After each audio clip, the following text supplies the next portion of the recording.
Bismillahirrahmanirrahim. Assalamualaikum warahmatullahi wabarakatuh. Perkenalkan, nama saya Murham M, NIM 12230600011, jurusan RPL Agroteknologi, Fakultas Pertanian, Universitas Muhammadiyah Parepare. Terima kasih banyak. Di sini saya akan memaparkan ringkasan materi tentang pemulihan tanaman, di mana ada 3 poin yang saya ringkas atau rangkum dalam materi pemulihan tanaman tersebut. Poin pertama yaitu mencangkok, yang kedua itu vegetative stage, dan yang ketiga kultur jaringan tanaman. Baiklah, kita mulai pada poin pertama yaitu mencangkok. Di sini pengertian mencangkok tanaman merupakan proses perkembangbiakan yang cukup sederhana dan mudah. Proses mencangkok tanaman bahkan bisa dilakukan oleh orang yang belum terlalu mengerti soal perkebunan, tetapi dengan syarat orang tersebut memahami langkah-langkah dalam melakukan pencangkokan. Mencangkok ternyata hanya bisa diaplikasikan pada jenis tanaman biji berkeping 2 atau dikotil. Supaya bisa mendapatkan hasil yang bermutu dan berkualitas, cabang atau ranting yang akan digunakan dalam mencangkok tanaman itu tidak boleh terlalu tua ataupun terlalu muda. Di sini kita lihat alat dan bahan untuk melakukan proses cangkok pada tanaman, yaitu ada pisau kakter. Kalaupun tidak ada pisau kakternya, ya mungkin kita bisa gunakan pisau yang dapur atau pisau yang lainnya. Di sini kegunaan kakter atau pisau yang lainnya itu untuk mengupas batang tanaman, mengkuliti istilahnya. Di sini ada gunting. Gunting ini untuk memotong batang tanaman. Sama juga kegunaannya dengan gergaji. Di sini ada grafting tape atau plastik pembungkus cangkok. Di sini kegunaannya untuk melilit, membungkus tanaman yang sudah kita potong. Ada serabut kelapa, sama juga kegunaannya membungkus. Dengan yang dibawanya ini ada serabut kelapa juga, tetapi ada yang halus dan ada yang kasar. Jadi ini alat dan bahan ketika kita mau melakukan proses cangkok pada tanaman. Adapun langkah-langkah yang kita lakukan pada tanaman saat kita melakukan pencangkokan, yaitu di sini kita memilih tanaman induk yang akan dicangkok. Jadi harus tanaman induknya. Jangan mencangkok tanaman ketika tanaman tersebut belum berstatus induk. Memilih ranting atau batang tanaman yang berbentuk lurus. Jadi kita memilih tanaman itu yang lurus. Jangan kita pilih tanaman yang bengkok ataukah berbentuk lain. Di sini kita melakukan pengupasan pada kulit tanaman, pengupasan pada batang istilahnya. Membersihkan kambium pada batang tanaman, membiarkan batang tanaman selama 1 hari. Jadi kita setelah membersihkan, kita membiarkan batang tanaman tersebut selama 1 hari. Jadi jangan langsung melakukan proses pencangkokan. Jadi kita membiarkan dulu bermalam sehari, menutup batang tanaman. Setelah itu menyirami tanaman secara rutin dan teratur, menunggu hingga akar tumbuh. Kita lihat manfaat mencangkok tanaman seperti yang sudah disampaikan di atas, bahwa proses mencangkok tanaman merupakan cara yang cepat untuk menghasilkan buah dan bunga yang cantik. Ditambah lagi penggabungan 2 tanaman menjadi satu akan semakin membuat tanaman kuat dan tahan dari berbagai penyakit dan jamur. Tetapi kita lihat di balik keunggulan dari mencangkok tanaman tersebut, ada juga kekurangannya. Kita lihat keunggulan dan kekurangan ketika kita melakukan cangkok pada tanaman.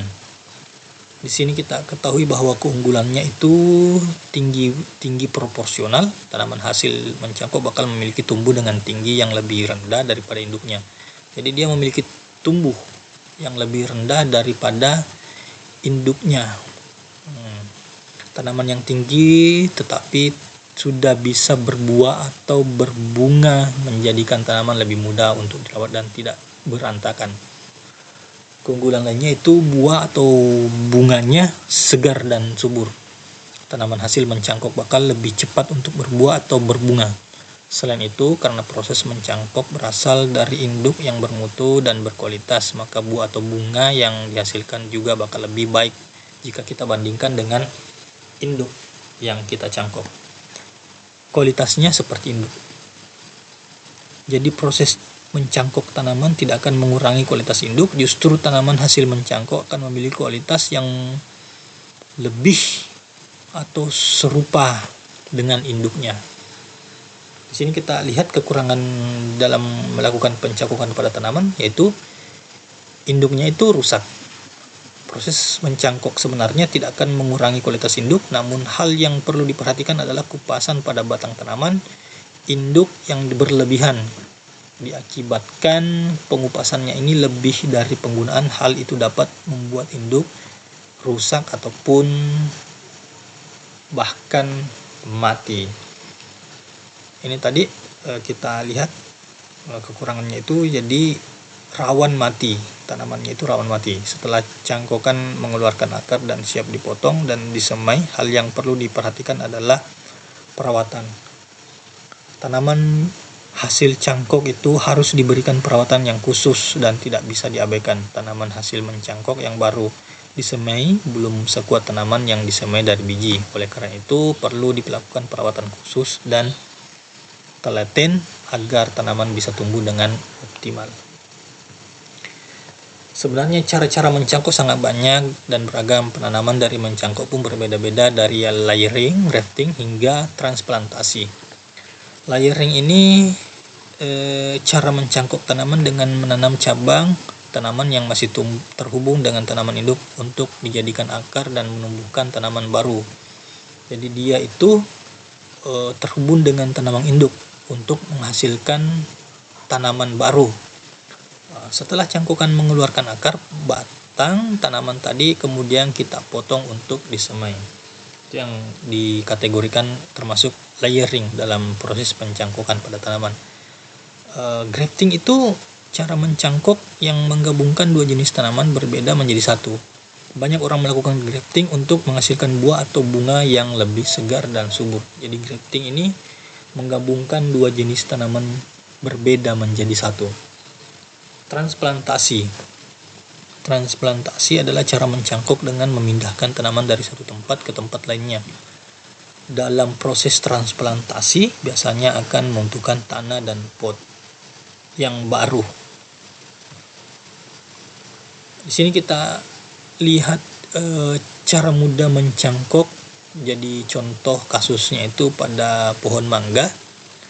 Kita lihat proses pembuatan cangkok pada indukan pohon mangga. Kita pilih batang pohon mangga yang tidak terlalu tua dan tidak terlalu muda.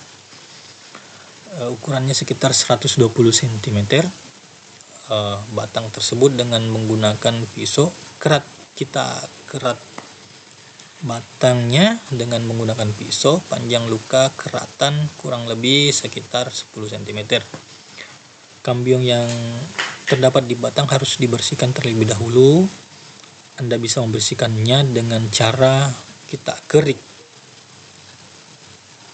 Getah yang masih menempel biarkan mengering terlebih dahulu. Kita butuh waktu 2-3 minggu untuk membuat getahnya benar-benar kering.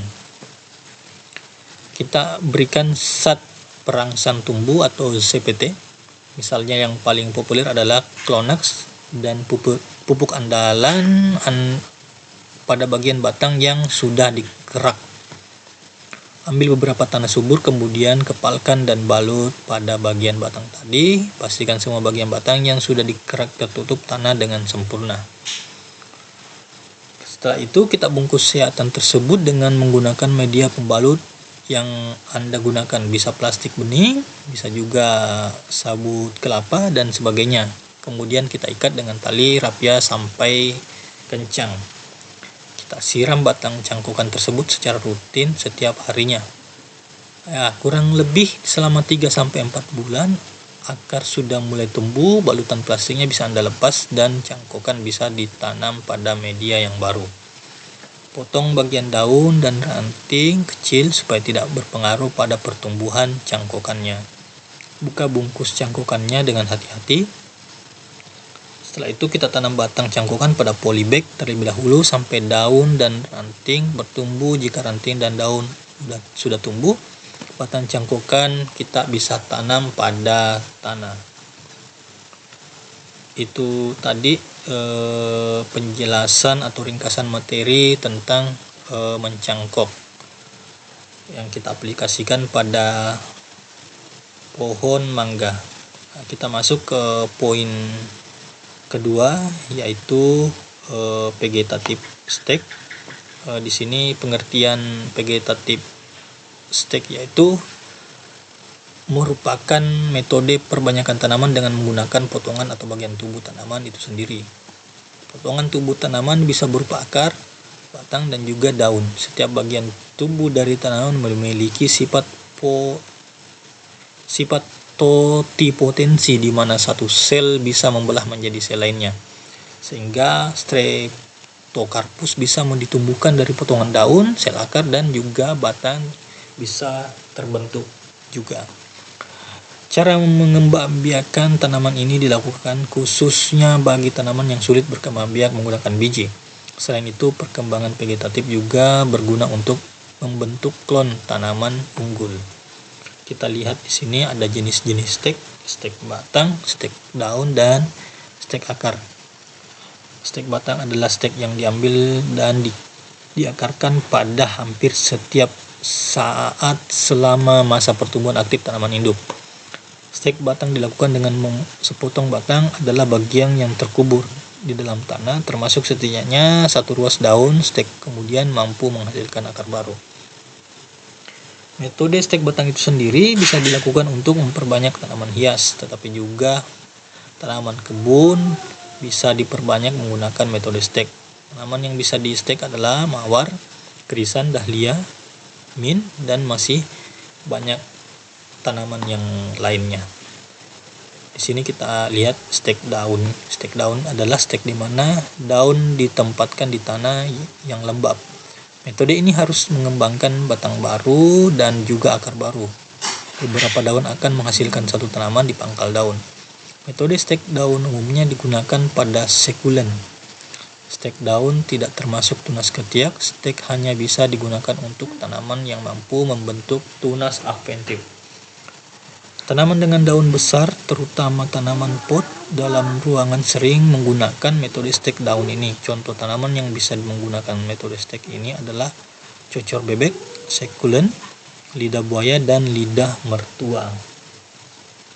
Kita lihat stek akar. Jadi stek akar ini adalah stek di mana bagian akar ditanam tepat di bawah permukaan tanah dan akan menghasilkan tunas baru. Beberapa tanaman dapat diperbanyak dari bagian akar stek. Akar tanaman berkayu biasanya diambil dari tanaman selama musim dorman, ketika kadar karbohidrat sedang tinggi. Stek akar pada beberapa spesies akan menghasilkan tunas baru yang kemudian membentuk sistem akarnya sendiri. Sedangkan stek akar tanaman lain mengembangkan sistem akar sebelum menghasilkan tunas baru. Di sini biasanya stek akar dilakukan pada tanaman seperti raspberry, blackberry, mawar, truffet, vine, dan masih banyak jenis tanaman lagi. Kita lihat cara melakukan stek, yaitu stek pada batang. Pilihlah batang yang terlihat paling sehat dengan batang lainnya. Alangkah baiknya batang yang tidak mempunyai tunas. Jadi kita memilih batang itu sebaiknya batangnya tidak mempunyai tunas.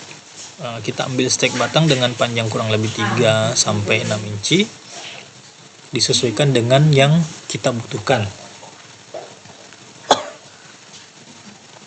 Letakkan batang pada kompos bibit yang sehat, kemudian letakkan di pot yang sudah ditentukan.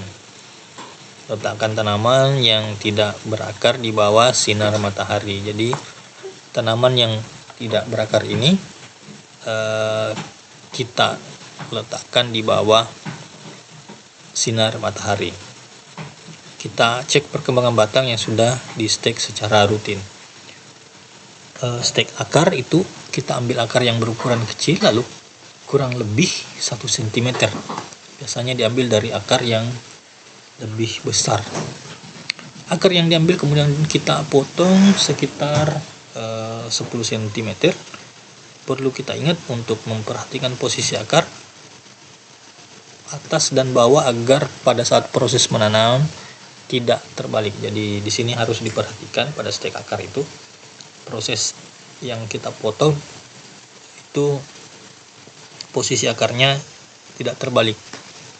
Akar yang dipotong juga harusnya kita terlebih dahulu kita bersihkan.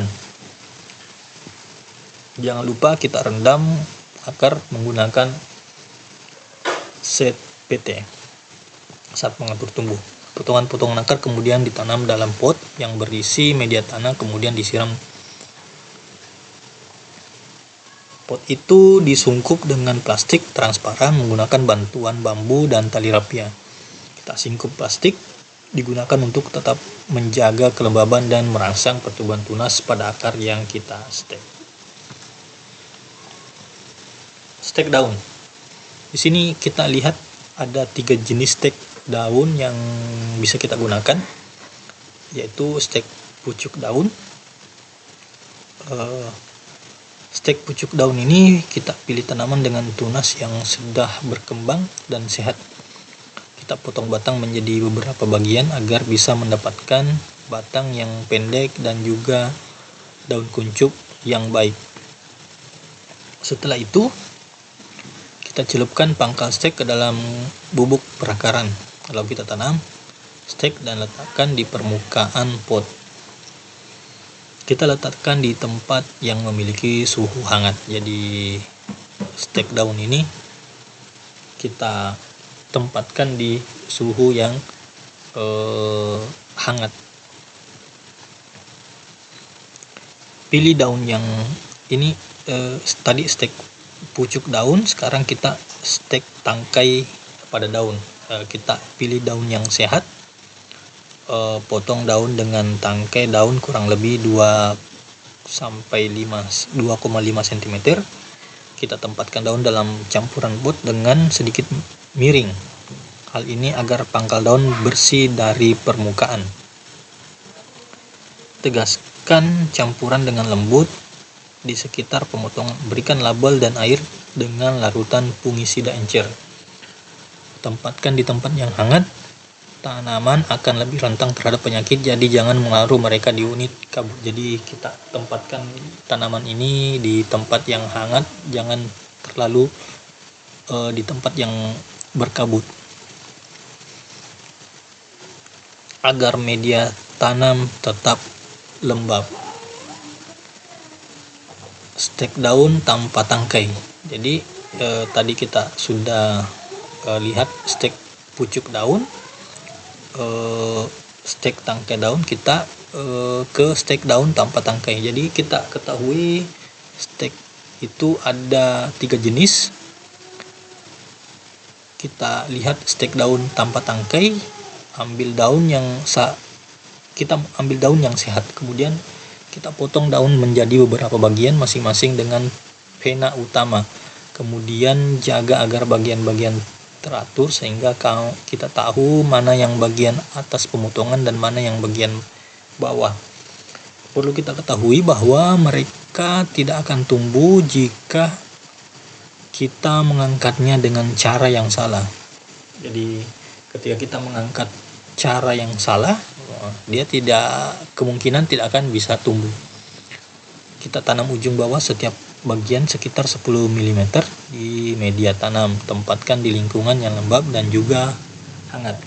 Akar kemudian akan berkembang di dasar stek dan kemudian kuncup terbentuk.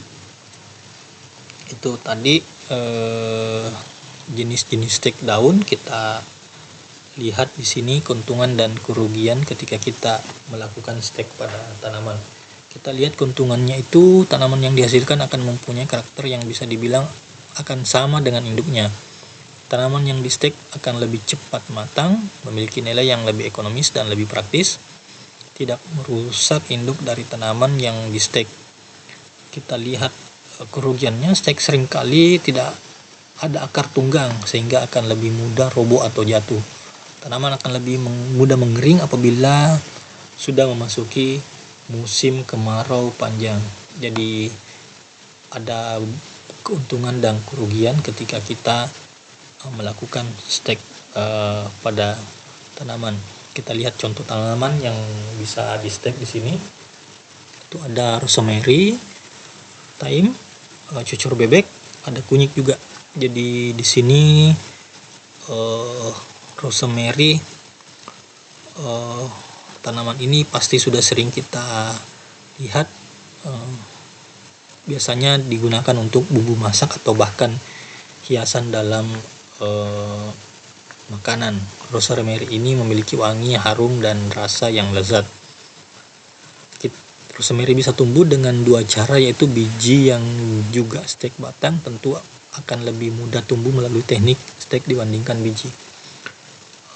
Thyme masih dengan kategori rempah-rempah. Thyme ini tergolong dalam kategori rempah-rempah. Selanjutnya adalah thyme, bisa di stek dengan mudah. Tanaman thyme ini biasanya dijadikan penyedap masakan, namun juga bisa digunakan sebagai teh atau obat luka.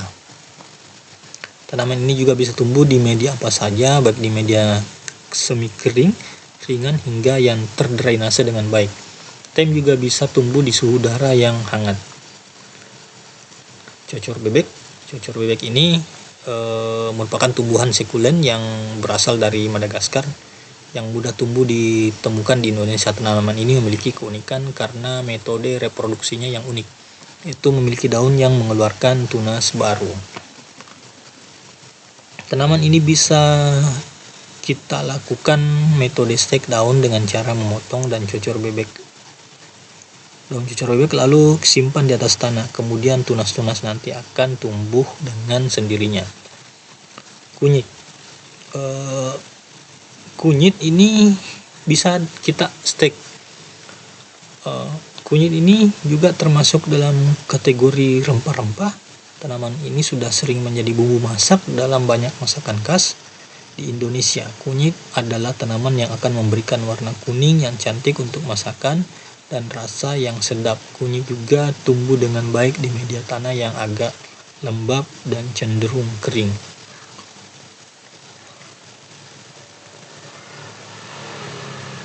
Ini kita lihat gambar.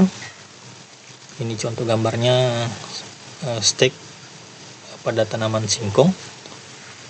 Di situ ada batang yang dipotong. Setelah dipotong itu ditancapkan ke dalam tanah. Setelah itu nanti akan beberapa minggu akan tumbuh perakaran dan menghasilkan daun. Tanaman singkong ini terkenal dengan menghasilkan karbohidrat dan bisa dijadikan sebagai pengganti nasi. Tanaman ini banyak dimanfaatkan dan diambil bagian umbi-umbinya pada bagian akar dan daunnya. Akar tanaman bisa dijadikan makanan lezat dan daunnya sering dijadikan olahan sayuran. Tanaman ini juga bisa di stek dan bisa tumbuh dengan subur dan memiliki banyak umbi nantinya. Jadi itu tadi penjelasan saya tentang pembiakan stek. Kita masuk di poin ketiga, yaitu kultur jaringan pada tanaman. Kita ketahui bahwa Kultur jaringan tanaman adalah suatu teknik untuk menumbuhkan sel, jaringan ataupun irisan organ tanaman di laboratorium pada suatu media buatan yang mengandung nutrisi yang aseptik steril untuk menjadi tanaman secara utuh. Kultur jaringan tanaman didasari oleh teori totipotensi sel, selular totipotensi, yang menyebutkan bahwa setiap sel tanaman memiliki kapasitas untuk beregenerasi membentuk tanaman secara utuh. Tanaman baru yang diperoleh dengan cara ini bersifat identik dengan induknya dan disebut plantlet.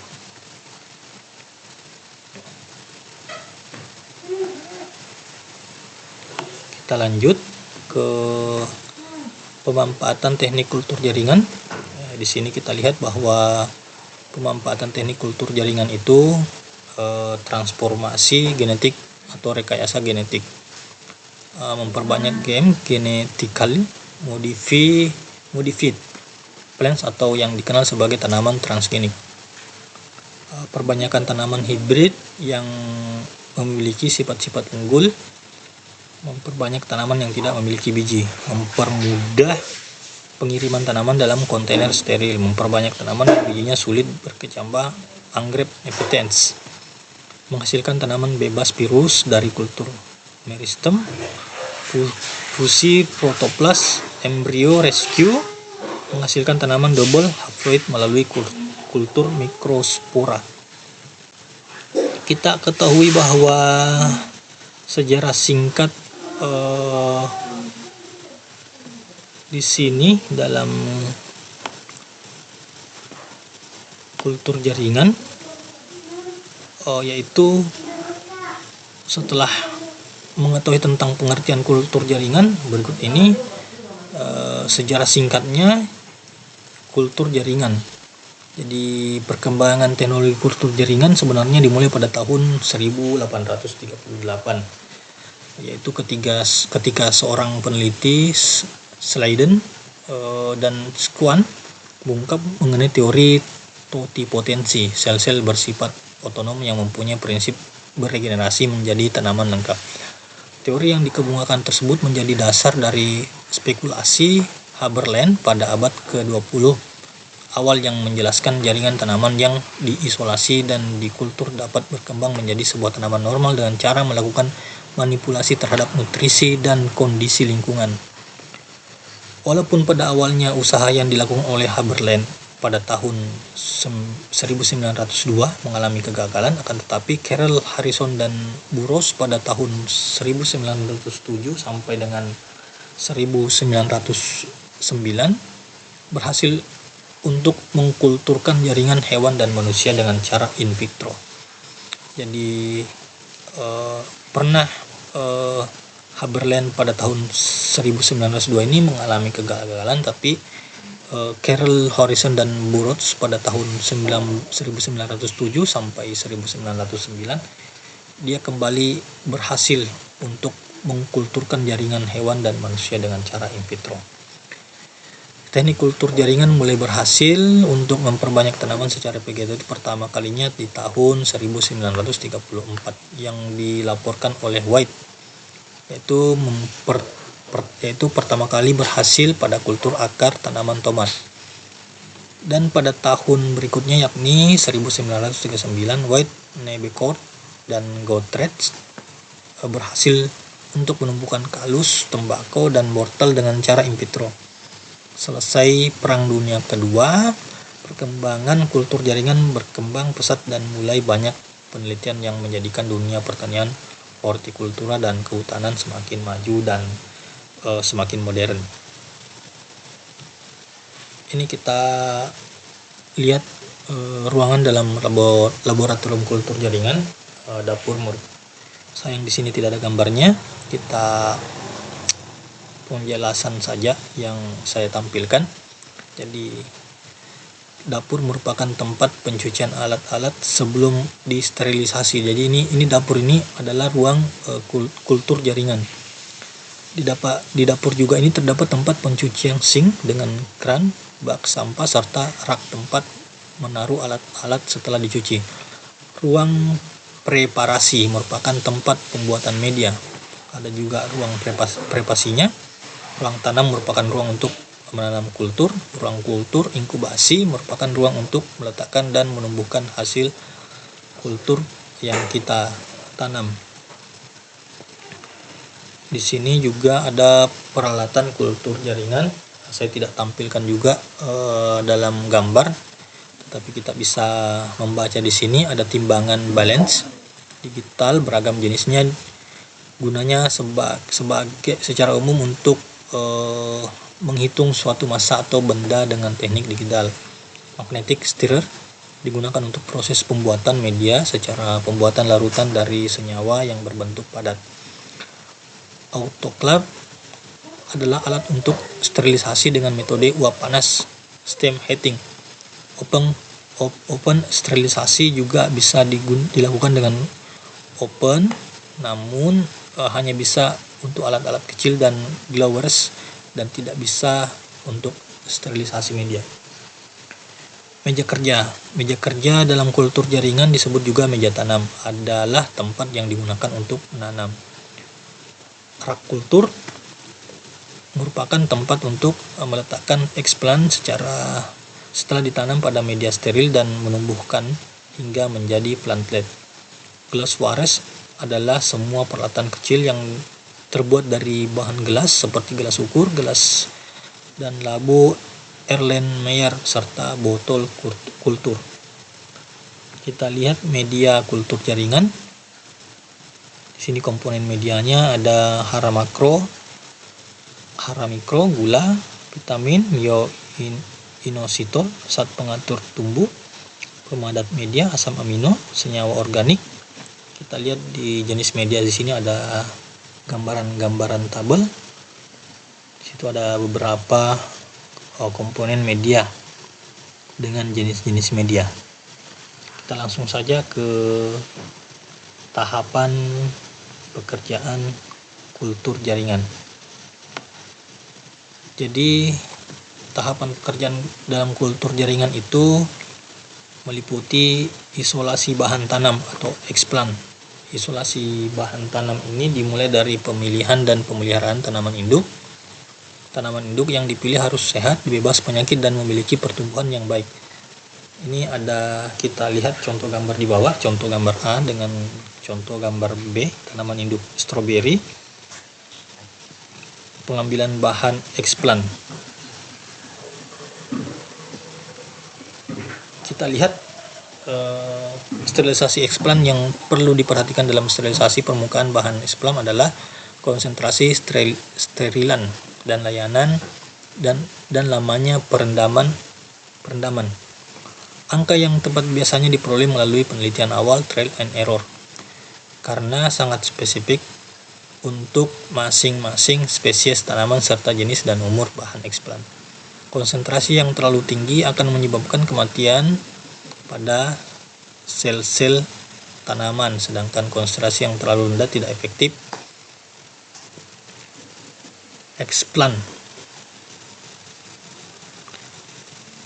Di sini kita lihat bahwa konsentrasi yang terlalu rendah tidak efektif karena tidak mampu membunuh mikroorganisme yang ada di permukaan eksplan. Jika tanaman induk sumber eksplan merupakan tanaman hasil kultur dan berada dalam botol kultur, maka prosedur sterilisasi ini tidak diperlukan. Misalnya jika bahan eksplan adalah seedling atau bibit anggrek dalam botol, maka sterilisasi bahan eksplan tidak diperlukan karena tanaman induk sumber eksplan sudah steril. Kita lihat di gambar ada penanaman eksplan di situ, eksplan daun stroberi dengan eksplan umbu kelapa sawit. Eksplan pada media setelah penanaman, kondisi aseptik harus tetap dijaga selama proses penanaman, baik ruang tanam, pekerja, dan juga alat-alat yang digunakan untuk menanam. Sukses pekerjaan kultur jaringan sangat dipengaruhi oleh kemampuan pekerja menjaga kondisi aseptik. Perbanyakan proliferasi propagul. Propagul adalah bentukan baru hasil morfogenesis yang berbentuk dari jaringan eksplan yang ditanam propagul dapat berupa kalus, tunas, atau embrio somatik. Kita lihat gambar 1. Itu memperlihatkan perbanyakan propagul berupa kalus pada kultur kelapa sawit. Tampak kalus yang terbentuk dari eksplan umbut kelapa sawit di subkultur ke media induksi kalus sehingga diperoleh lebih banyak kalus. Jadi ini ada gambarnya di sini. Kita bisa lihat gambar polimerasi kalus dari eksplan umbut kelapa sawit. Di sini kita lihat gambar kedua, yaitu memperlihatkan tahap di mana kalus-kalus tersebut kemudian diinduksi menjadi tunas dengan melakukan subkultur ke media induksi tunas. Tunas ini kembali diperbanyak lagi sehingga diperoleh lebih banyak tunas. Tunas ini siap memasuki tahap fase berikutnya, yaitu pengakaran. Jadi ini ada gambar ini, gambar memperlihatkan tahap-tahap fase yang dari tunas yang akan membentuk pengakaran nantinya. Ini polimerasi tunas dari kalus yang terbentuk dari eksplan umbut kelapa sawit. Tahap pengakaran adalah tahap di mana tunas-tunas yang sudah tumbuh dipindahkan ke media induksi akar agar terbentuk plantlet. Pengakaran dapat dilakukan secara in vitro di laboratorium atau ex vitro di luar laboratorium. Kita lihat tipe kultur jaringan, itu kultur meristem kultures, kultur ujung tunas, type kultures, kultur embrio kultures, kultur dan fusi protoplas kultures, kultur anter mikrospora, anteri mikrosel kultures, kultur skalus, dan kultur sel kalus kultures and sel kultures. Terakhir, variasi somaklonal dan permasalahan dalam kultur jaringan. Jadi variasi somaklonal ini didefinisikan sebagai variasi genetik dan atau fenotip yang terjadi antara populasi tanaman yang diperbanyak secara vegetatif dari satu tanaman donor, tanaman induk, Kepler 1900 Kepler. Variasi somaklonal dapat diinduksi oleh proses in vitro atau oleh lingkungan in vitro. Permasalahan dalam kultur jaringan, kontaminasi oleh mikroorganisme merupakan permasalahan yang paling utama dalam kultur jaringan dan menyebabkan kegagalan, sehingga kondisi aseptik merupakan persyaratan yang paling utama dalam pekerjaan kultur in vitro. Pencoklatan browning yang terjadi pada media kultur merupakan permasalahan dalam kultur jaringan karena menyebabkan kematian jaringan eksplan. Vitrifikasi disebabkan oleh kerusakan secara fisiologis pada tanaman sehingga menampilkan fenotip daun atau batang tanaman gelas bening seperti gelas. Ya. Itu tadi rangkuman yang